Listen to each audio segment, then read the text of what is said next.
Olá e sejam muito bem-vindos ao Linkbooks. Eu sou a Cristina e este é o meu projeto literário onde leio livros e autores que foram mencionados por outros livros e por outros autores.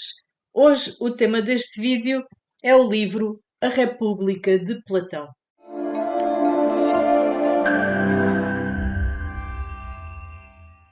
Muito obrigada pelo vosso interesse neste vídeo, onde vou falar um pouco sobre a República de Platão. Hoje afastamos-nos um pouco da literatura propriamente dita para enveredarmos aqui pelos caminhos da filosofia. Estamos no século IV a.C. e esta é uma das obras de referência da filosofia. Cheguei até à leitura desta obra por causa das referências encontradas em duas anteriores leituras. Uma delas foi O Paraíso Perdido de John Milton, que não tenho aqui já o livro para vos mostrar porque já o tive de entregar na biblioteca. Há já um vídeo aqui no canal só sobre este livro. E também por causa deste livro, O Inferno de Dante, versão BD, que também já tem um vídeo aqui no canal só sobre ele. Mas antes de entrar nesse assunto das ligações entre livros, ou seja, que referências é que eu encontrei em Paraíso Perdido de John Milton e no Inferno de Dante que me conduziram até esta leitura, e depois, por sua vez, que livros é que a República de Platão deixa para o meu futuro enquanto leitora, antes disso vou falar um pouco sobre como é que foi a minha experiência a ler Platão. Ora, já não é a primeira vez que eu leio Platão, não foi o meu primeiro contacto com este grande nome da filosofia ocidental e seguramente, ou pelo menos assim espero, não ser também a última vez. Isto porque eu gosto mesmo muito de ler Platão. Porquê? Enfim, existem muitos motivos para ler Platão, vou aqui só dizer-vos alguns, aqueles que me apelam mais. Primeiro, a estrutura destes livros. Os livros são escritos em diálogo e então parece que estamos a ler um teatro. E eu, se acompanham aqui o canal, já devem saber que eu adoro ler teatro. Para mim, este formato assim em diálogo torna-se muito confortável de ler, torna tudo mais tangível, mais real. Platão, neste livro, coloca Sócrates, que foi o seu mestre, como personagem, entre aspas, não é? Personagem principal. Estamos aqui no campo da não ficção, no campo da filosofia. Coloca Sócrates então como interlocutor principal num grupo de amigos que vão discutir sobre a justiça e a injustiça. Encontramos aqui neste livro, como em muitos outros de Platão, um exemplo do método socrático ou dos diálogos socráticos, uma forma, mais do que uma forma de ensinar, uma forma de fomentar o pensamento crítico e fomentar a capacidade de argumentar e pensar sobre um assunto. Esta forma de diálogo é uma das coisas que mais me atrai na obra de Platão. Esta forma de discutir as ideias de uma forma sempre muito respeitosa entre os intervenientes e sempre acrescentando à discussão. Acho muito interessante sempre os argumentos que se vão contrapondo parte a parte. Não é que eu depois concorde sempre com as conclusões a que chegam, até porque a nossa realidade, em termos temporais, já está muito desfasada da realidade da Grécia Antiga no século IV a.C., não é? Contudo, existem aqui ainda questões muito pertinentes e é muito válido ainda ler esta obra hoje em dia. Foi no liceu que eu tive o primeiro contacto com este autor e fiquei abismada logo nessa altura, ainda antes da alegoria da caverna, que por coincidência faz parte da República de Platão, eu não sabia. É aqui desta obra da República de Platão que é tirada a alegoria da caverna que nós damos no liceu. E eu lembro-me, nessa altura do liceu, de ficarmos horas a fio a discutir os mais variados assuntos, os mais variados temas, cada um com as suas opiniões e argumentos que iam acrescentando à discussão, mas sem nunca nos zangarmos, e muitas vezes estas conversas não acabavam naquele dia. Íamos para casa, não havia telemóveis para continuarmos a conversar pelo WhatsApp e pelos outros meios. Íamos para casa, refletíamos sobre o assunto e muitas vezes no dia a seguir a discussão continuava. Então faz-me recuar muito no tempo ler Platão e é sempre muito agradável. A minha experiência de leitura da República de Platão foi uma boa experiência. Eu dei 3 estrelas, portanto, eu gostei, mas não foi nada comparado com a experiência que eu tive com O Banquete de Platão, que é um dos meus livros preferidos. Ler este texto, O Banquete de Platão, que trata aqui sobre o amor, e nesta edição da Relógio d'Água, que é uma edição lindíssima, foi uma experiência fenomenal e dei 5 estrelas e continua a ser um dos meus livros preferidos, mesmo tratando-se de um livro de filosofia. E o que é que encontramos aqui em Platão, muito resumidamente? Portanto, eu já vos disse que Sócrates fala para um grupo de pessoas que está reunida em casa de Céfalo, um ancião da Grécia Antiga, que se reúnem na casa dele por motivos de umas festas religiosas, e há alguém que pega no assunto da justiça e da injustiça, e há quem defenda Trasímaco e depois Glaucon, que é o advogado do diabo, que faz aqui o papel de defender a injustiça. Ele desafia de alguma forma Sócrates a falar sobre este assunto. E o que é que Sócrates vai fazer? Vai construir uma cidade ideal, uma cidade completamente justa, passando por todas as suas etapas, portanto, pela educação dos seus jovens, pelos meios de produção, pelos seus guardiões, por quem são os seus governantes. E a ideia é qual? A ideia é que o cidadão desta cidade ideal, desta cidade justa, com a maior das virtudes, terá ele também essa virtude da justiça. A partir da cidade justa, vamos entender o homem justo e a sua natureza e vamos entender o que é a justiça. Enfim, é muitíssimo interessante esta construção, mas também muitas vezes é bastante densa. E há assuntos que realmente não me interessavam assim muito, e daí as 3 estrelas, e daí ser um livro que eu não vos digo têm de ler a República de Platão, apesar de haver muitos motivos para o fazer, e se o fizerem, de certeza que vão retirar coisas boas deste livro. Mas não chegou para as 4 estrelas para gostar mesmo muito e vos recomendar. Há aqui aspectos muito interessantes. Um dos aspectos que eu mais gostei aqui neste livro e que me surpreendeu muito, porque não estava de facto à espera, porque eu acho que é muito à frente do seu tempo, foi aqui a defesa da igualdade de género por parte de Platão na voz de Sócrates. Há aqui uma parte que diz que os guardiões da cidade devem ser mulheres se as mulheres demonstrarem na sua natureza aptidão para tal e que não devem ser postas de parte apenas por serem mulheres. Eu achei isso muito inovador e muito positivo. Outro aspecto que eu achei muito interessante aqui na República de Platão foi o peso da educação, o papel da educação na formação desta cidade-estado ideal, desta cidade-estado justa. É imprescindível e central a educação dos mais jovens dentro dos valores, dentro das virtudes que se quer que a cidade-estado tenha. Outro aspecto muito interessante foi ter encontrado aqui na República de Platão a alegoria da caverna, porque eu não sabia ou já não me lembrava que era desta obra que a alegoria da caverna provinha.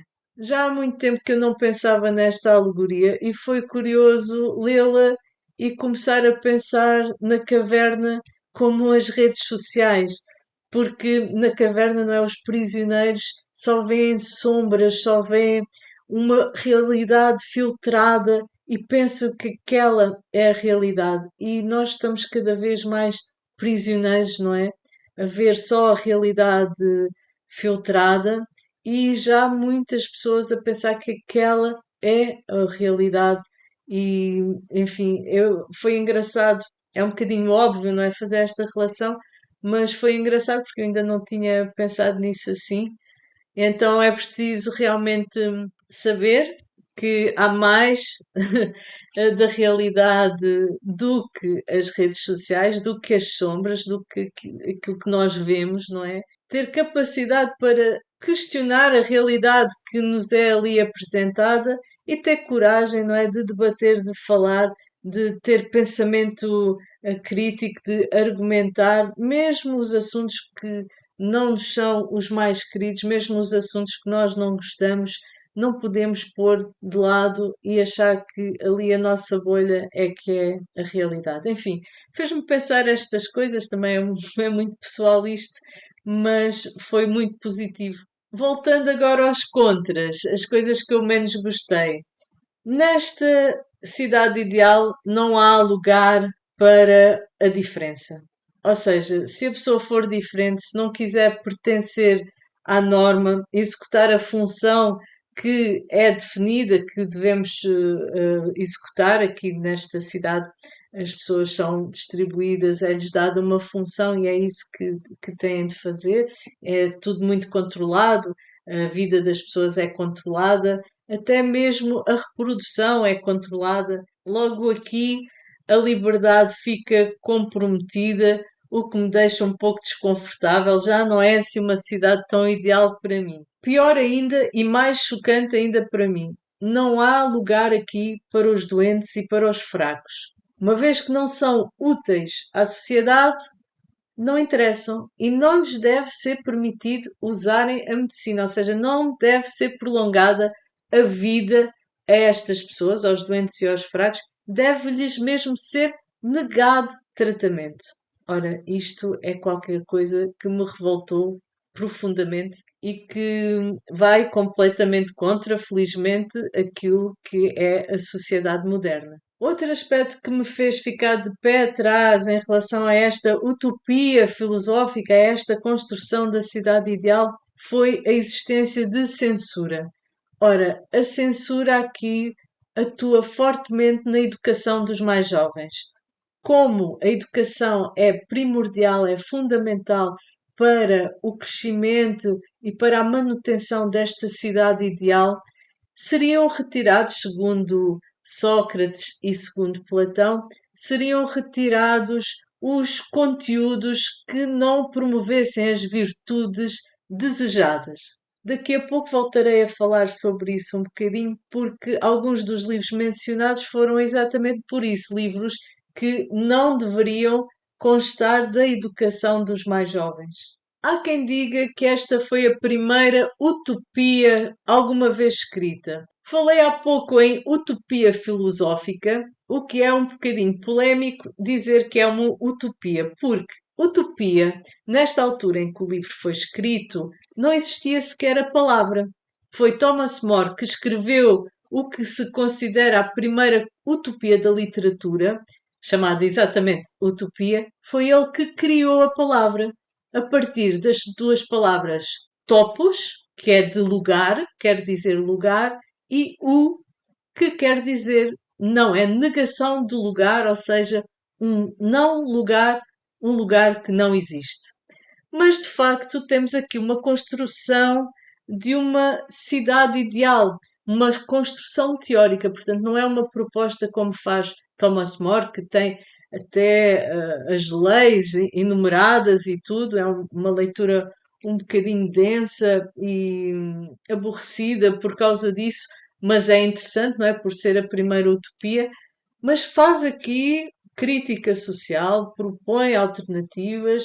De facto, há aqui uma construção filosófica de uma cidade ideal, o que se pode dizer que é uma construção utópica, uma construção de uma utopia. Concluindo a minha opinião sobre a República de Platão. Foi um livro que eu gostei de ler, não adorei, não é um livro que eu vos recomendo, apesar de ter a certeza absoluta que cada pessoa que leia este livro vai retirar qualquer coisa dele. Não foi seguramente um 5 estrelas como foi o Banquete de Platão, foi uma leitura bastante densa às vezes, bastante aborrecida, noutras alturas muitíssimo interessante, houve ali um equilíbrio. Fiquei muito feliz por finalmente o ter lido, porque era uma daquelas obras que estavam por ler há anos. E agora vamos então às referências literárias. Como veem, também são muitíssimas, mas eu vou fazer isto de uma forma muito resumida, porque já falar sobre a República já me levou muito tempo e teria muito mais por dizer, porque este livro realmente tem muitas questões, muitos assuntos. Não é seguramente à toa que a República de Platão é a obra que é e é a obra de referência em tantos campos da cultura ocidental. Vou agora falar um pouco mais em pormenor sobre as referências literárias que me conduziram até à leitura de A República de Platão. Foram elas O Paraíso Perdido, de John Milton, e O Inferno, de Dante. No Paraíso Perdido, de John Milton, no livro 3, verso 39, diz o seguinte: Canta às cegas assim o vígil pássaro, e a ninho umbroso afina os seus noturnos. Nas notas à edição que li de O Paraíso Perdido, dizia que este vígil pássaro se referia ao roxinol e que é Platão que diz que a alma de Tâmiris passou a um roxinol. De facto, encontrei aqui, já na parte final da República, quando Platão ou Sócrates fala sobre a natureza da alma justa, e fala, é uma das crenças de Platão, é que existe vida depois da morte e que algumas almas podem voltar a escolher um corpo, a transmigração das almas, que pode ser feita para um corpo humano ou para um corpo animal. Neste caso, Tâmiris, que tinha sido um bardo, que um grande cantador, mas que foi castigado pelas musas por ser um pouco arrogante, tem a opção de escolha e escolhe voltar à vida no corpo de um roxinol. Ainda no Paraíso Perdido de John Milton surgem estes versos no livro quinto. Unindo o espiritual ao semelhante corpóreo, que o ilustre, como sombras que a terra do céu fosse, e lá as coisas mais do que a terra crê fossem seus símens. Isto também aparece aqui na República de Platão. Isto é uma teoria platónica que considera o real apenas uma sombra do divino, uma cópia. Essas foram as duas referências em Paraíso Perdido que me conduziram à leitura da República de Platão. E depois, atenção que eu não fui exaustiva também no Paraíso Perdido, porque não fui identificar todas as referências, porque seria incomportável. Mas depois aqui no Inferno de Dante tenho uma ilustração.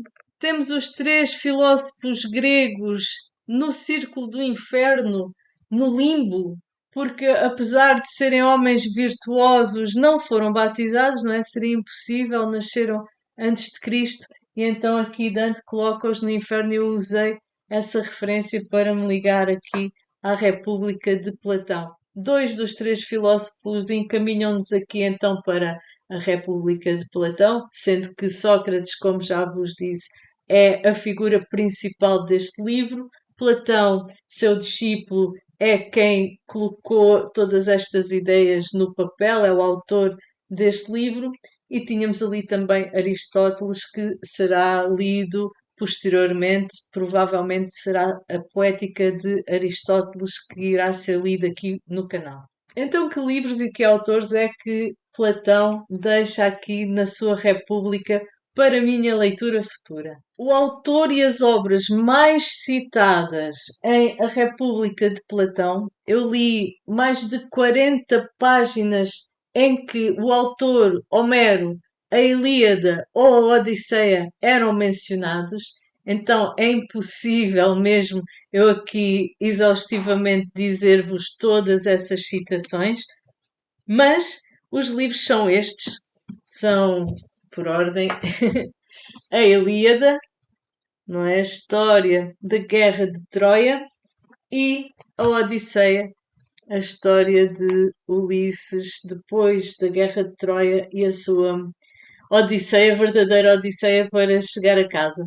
Dois livros que eu adoro, que já estão na minha lista para reler e que terei muito gosto em reler. Porquê é que Platão fala tanto sobre Homero, a Ilíada e a Odisseia? Exatamente como crítica, apesar de haver sempre um respeito enorme, e nota-se um respeito enorme de Platão em relação ao Homero, estas histórias não poderiam ser dadas a ler aos jovens da cidade ideal, porque os deuses, e é isso que eu gosto nestes livros, os deuses têm atitudes muito pouco de deuses, ou seja, é quase como super-heróis que se passaram da cabeça e que têm o poder para fazer tudo. E há aqui histórias que realmente não têm virtude nenhuma, vinganças, desejos, traições, manipulações, enfim. As histórias dos deuses gregos são imensamente ricas, imensamente interessantes, mas de facto entendo, se quer na cidade ideal educar jovens sem vícios e na virtude, estas leituras não são de facto as melhores. De igual forma, também a Teogonia de Hesíodo, que foi também mencionada algumas vezes, que fala também sobre a criação, esse poema de Hesíodo, fala da criação do universo e da genealogia dos deuses, e logo aí temos também umas histórias bastante macabras com Cronos e outros, e então também na mesma linha, Platão menciona esse livro como livro que deveria ser censurado, banido, aquelas partes não poderia ser assim ensinado aos jovens. Estes livros eram livros base da educação, da cultura dos jovens gregos na altura de Platão. Há aqui também uma menção ao Hades, e depois nas notas diz que esta noção do Hades aparece também noutros livros de Platão. Nomeadamente diz assim: com efeito, as histórias que se contam relativamente ao Hades, de que se têm de espiar lá as injustiças aqui cometidas, portanto, a ideia é que existiria um julgamento após a morte em que as pessoas que em vida tivessem cometido faltas ou injustiças iriam ser condenadas a expiar essas faltas no Hades, na mansão dos mortos. Diz aqui nas notas que essa ideia então da expiação das faltas cometidas em vida depois no Hades era uma ideia que se vinha sendo constituída entre os gregos ao longo de vários séculos, mas que recebeu a sua forma definitiva nos livros de Platão, Górgias, Fédon e Fedro. Eu tenho aqui o Fédon, Fédon de Platão, que vai ficar para leitura futura. Tenho também o Górgias, falta-me então o Fedro, que talvez o traga depois da biblioteca. Mas atenção, eu estou só mesmo a dar um pequeno exemplo de cada um, porque as referências são de facto muito, muito ricas e muitas vezes repetidas. Outra ligação que fica aqui feita é a obra As Troianas de Eurípides. Isto porque surge aqui mencionado o autor, Eurípides, diz assim: não é em vão que a tragédia parece geralmente ser sábia e que nela se distingue Eurípides. Eu liguei à obra Troianas porque depois nas notas é essa a obra que vem mencionada, apesar de no texto vir só o nome do autor.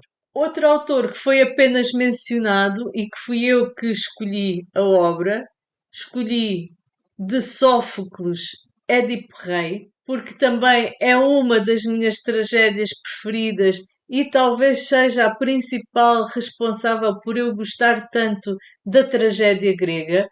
Não tem nada a ver, ou melhor, tem a ver, não é, com o complexo de Édipo de Freud, mas eu esperava outra coisa porque eu já tinha tido na faculdade a cadeira de psicanálise e tinha dado o complexo de Édipo, e só quando li realmente a tragédia no original é que percebi como Freud distorceu esta história para o seu complexo.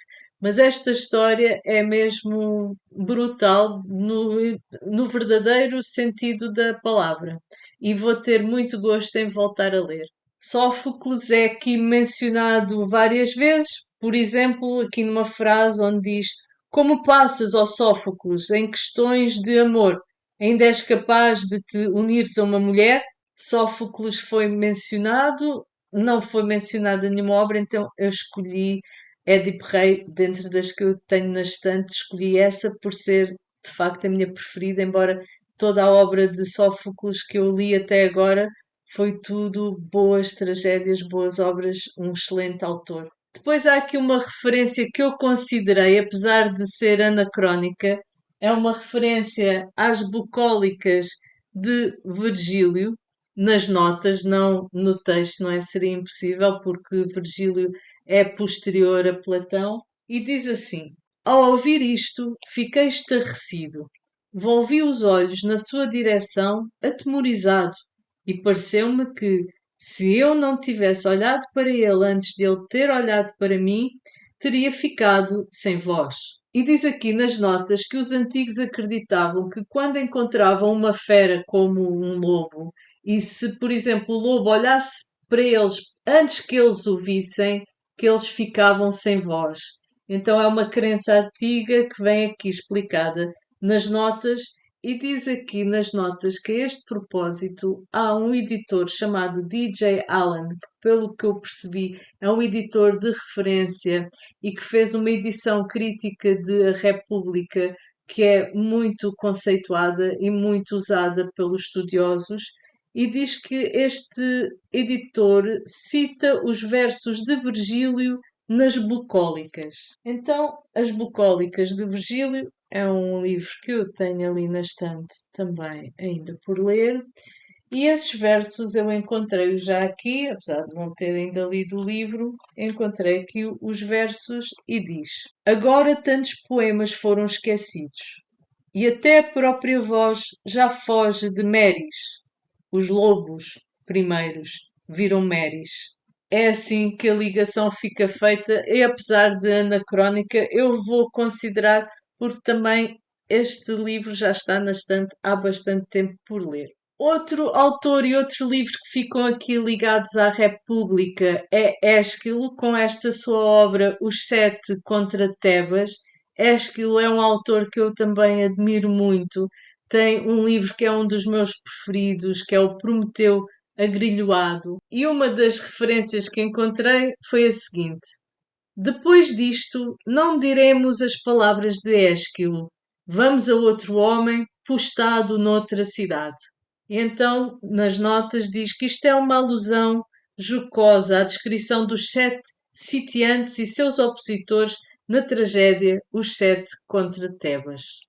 Veremos depois, quando ler o livro, onde é que eu encontro esta ligação. Fiz aqui também uma ligação à obra Trabalhos e Dias de Hesíodo. Já tinha falado há pouco de Hesíodo, da sua Teogonia, agora é Trabalhos e Dias, também uma obra que eu não tenho cá em casa. Isto porquê? Porque fala aqui, a certa altura, das Ilhas dos Bem-aventurados. E diz nas notas que as Ilhas dos Bem-aventurados eram para os gregos um lugar de delícias no além. As Ilhas dos Bem-aventurados era, no fundo, uma espécie de paraíso, mas para os gregos. Portanto, não havia ainda essa noção do paraíso como nós a concebemos hoje, mas havia esta ideia das Ilhas dos Bem-aventurados. E a mais antiga descrição dessas ilhas surge exatamente nesta obra Trabalhos e Dias de Hesíodo. Estabeleci também uma ligação à comédia As Nuvens de Aristófanes, porque há aqui uma passagem que diz assim: mas se uma pessoa empreender o estudo de qualquer coisa de sensível, quer esteja de boca aberta a olhar para cima, quer de boca fechada a olhar para baixo, jamais direi que ela tenha conhecimento. Então, depois diz aqui nas notas que esta passagem é suposto ser humorística e jocosa e que parece visar um episódio desta comédia, As Nuvens de Aristófanes, em que Sócrates entra em cena suspenso numa cesta para observar mais de perto os fenómenos celestes. Vamos a ver depois, quando a ler, como é que se passa esta cena. Eu não estou muito entusiasmada por ler Aristófanes, eu não gosto muito das comédias de Aristófanes, ou melhor, dentre das comédias, Aristófanes ainda é o melhor, mas ainda assim não aprecio assim muito. De qualquer forma, fica aqui e entra na minha lista de livros a serem lidos. Por fim, estabeleci ligação a outras três obras de Platão, uma até já vos mostrei, mas já volto a mostrar. Encontrei aqui esta referência. Porque um caráter não se altera, nem alterou jamais, nem se alterará, relativamente à virtude, tendo sido educado em princípios opostos aos dessa gente. Um caráter humano, meu amigo, seguramente que, se for divino, pô-lo-emos fora de causa, como diz o provérbio. E depois, nas notas, diz que esta maneira proverbial de dizer este provérbio encontra-se também no banquete, no Fedro e no Teeteto. Ora, Teeteto, que é um nome muito estranho e que eu espero estar a dizer bem, é uma obra de Platão que eu ainda não li, tenho curiosidade, não sei de que trata. Depois, O Banquete de Platão, um dos meus livros preferidos, sobre o amor. E o Fedro, que já tinha aparecido anteriormente. Como eu tenho vindo a dizer, as referências repetem-se muito. Aliás, estas marcas são praticamente todas de referências literárias. Só algumas é que são para reflexões e apontamentos meus, que eu normalmente faço isso num caderno à parte. E é tudo sobre a República de Platão, ou melhor, não é tudo, apesar do tempo já excessivo deste vídeo, ficou tanto por dizer. Tenho muita pena de não poder dizer tudo, mas também já vos estou a massacrar muito. Chegaram a este ponto do vídeo, muito obrigada, devem ser muito poucos, muito obrigada do coração. Já agora, muito obrigada porque hoje que estou a gravar chegamos aos 700 subscritores. Bem-vindos a todos os novos subscritores. Espero que venha sempre a produzir conteúdo que vos interesse. Enfim, espero que tenham gostado.